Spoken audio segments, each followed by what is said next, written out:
की आपात परिस्थिति में भी, जबकि ये आह्वान किया गया है देश के नागरिकों से कि आप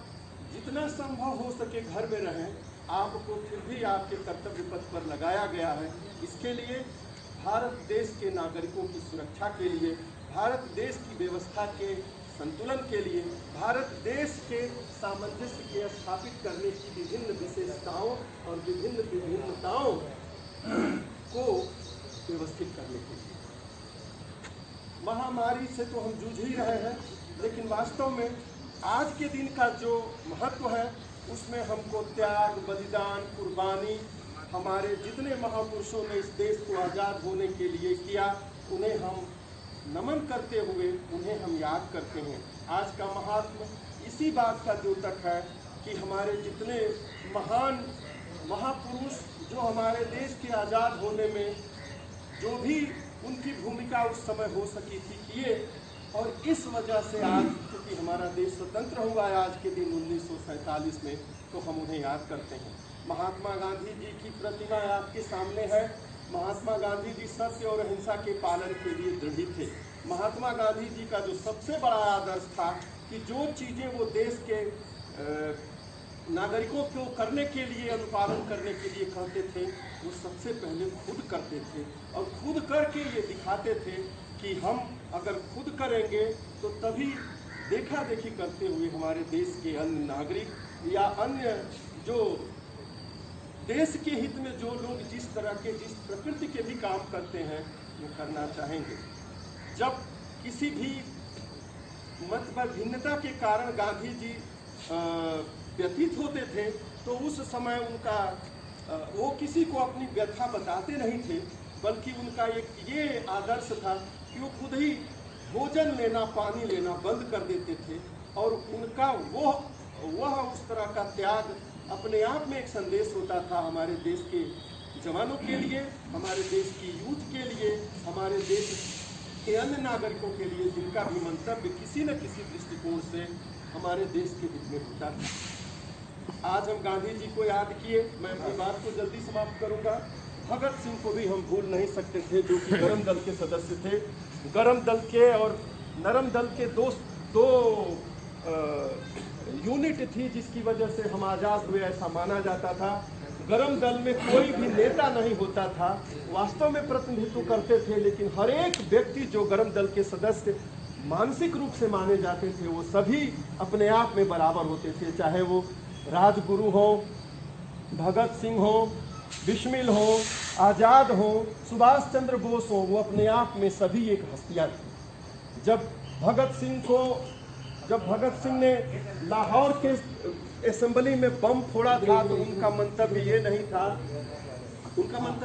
था कि बम से हम यहाँ इस असेंबली में उपस्थित लोगों को किसी तरह का नुकसान पहुँचाएं।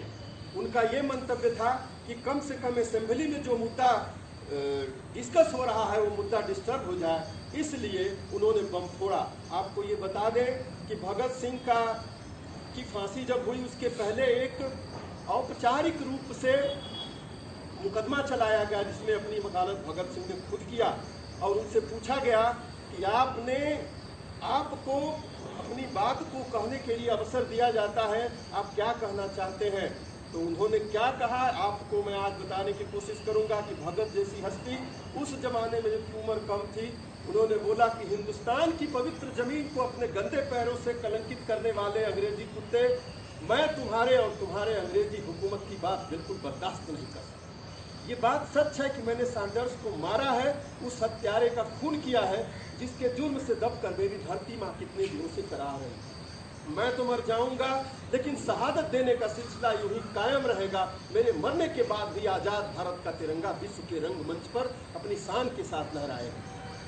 पलट जाए जमीया टेक, ध्रुव अपनी बदल जाए, बजाए शाम का सूरज सुबह को चाहे ढल जाए। तरी पानी से निकले आग से गर्मी निकल जाए, मगर एकदम असंभव है इरादा मेरा टल जाए। चाहूंगा कलेजे को मैं उसके बाल नोचूंगा, करूंगा रोज पामालों में उसका खून पी लूंगा। बता दूंगा जमाने को कि ताकत कैसी होती है, दिलेरों के बाजुओं में सुजाकत कैसी होती है। इस तरह के आदर्श हुआ करते थे, इस तरह की नैतिकता हुआ करती थी, इस तरह का जज्बा हुआ करता था। आज हम उन्हें याद करते हैं तो हमारे रोंगटे खड़े हो जाते थे कि आज हमको तो ये कहा जा सकता है कि हमारे पीछे अगर हम देश की सेवा कर रहे हैं तो हमारा एक स्वार्थ है, हमको एक सैलरी मिलती है जिससे हम अपने बच्चों का, अपने परिवार का भरण पोषण करते हैं, हमारा एक स्वार्थ है। लेकिन वास्तव में स्वार्थ तो है ही है, पर हम देश के नागरिक हैं, एक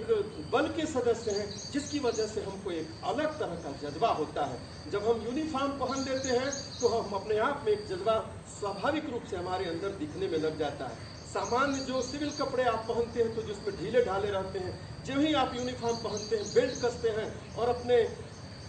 तमगे लगाते हैं, उस समय अपने आप से सीना सीधे टाइट हो जाता है। और वास्तव में मैं आपको यही बताना चाहता हूँ कि ठीक है, त्याग, बलिदान, साहचर्य, दृढ़ता और जो भी हमारा सोच है हमारे शहीदों के प्रति, हमारे महापुरुषों के प्रति, वो तो है ही है, लेकिन हमें ये इस बात का ध्यान रखना चाहिए कि हमें भी आज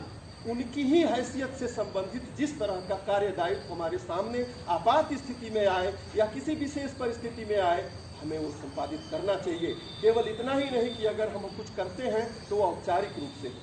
मैं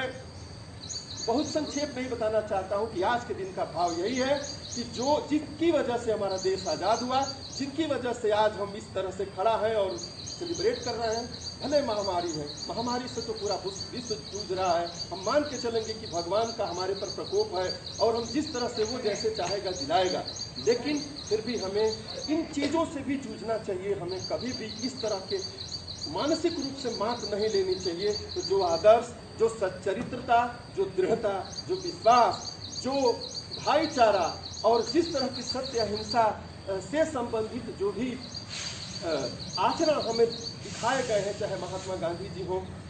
चाहे कोई अन्य हो, चाहे गरम दल के लोग हैं, वो हमें अपने मन में हनन करना चाहिए। त्याग, बलिदान के साथ साथ हमारे देश की प्रगति, जब झंडा की हम बात करते हैं तो झंडे का जो केसरिया रंग है उस त्याग और बलिदान का निशानी है, उसका हरा रंग है हमारी प्रगतिशीलता का निशानी है, और बीच में 24 कड़ियों वाला चक्र है और नवरत्न की निशानी है कि 24 कड़ियाँ मतलब 24 घड़ी मनोहर समय हम अनवरत अपने आदर्श को स्थापित करते हैं। लास्ट में मैं इतना कहूँगा कि इनके संबंध में जिस तरह की आदर्श को हम सोचते हैं, जिस तरह के आदर्श को हम अपने मन में स्थापित करते हैं, जिस तरह की उनकी वीर गाथा है, अपने शहीदों के प्रति अपना भाव रखते हैं, उसको जो राष्ट्रीय कवि कहे जाते हैं मैथिली शरण गुप्त, उनका एक कहना था कि मुझे तोड़ लेना बनमानी उस पथ देना फेंक, मातृभूमि पर शीश नवाने जिस पथ जाएं वीर अनेक। इसी बात को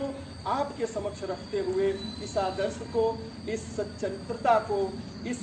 सच्चे आचरण को और इस दृढ़ता को आज के इस 15 अगस्त के स्वतंत्रता दिवस पर अंतिम रूप से कहते हुए आपसे बस इतना ही निवेदन करना चाहता हूं कि जब भी आप अपने कर्तव्य पर पथ पर रहें, हम आज इस स्थिति में किसकी वजह से हैं, ये आदर्श आपके मन में होना चाहिए। और इसका सबसे बड़ा लाभ ये होगा कि आप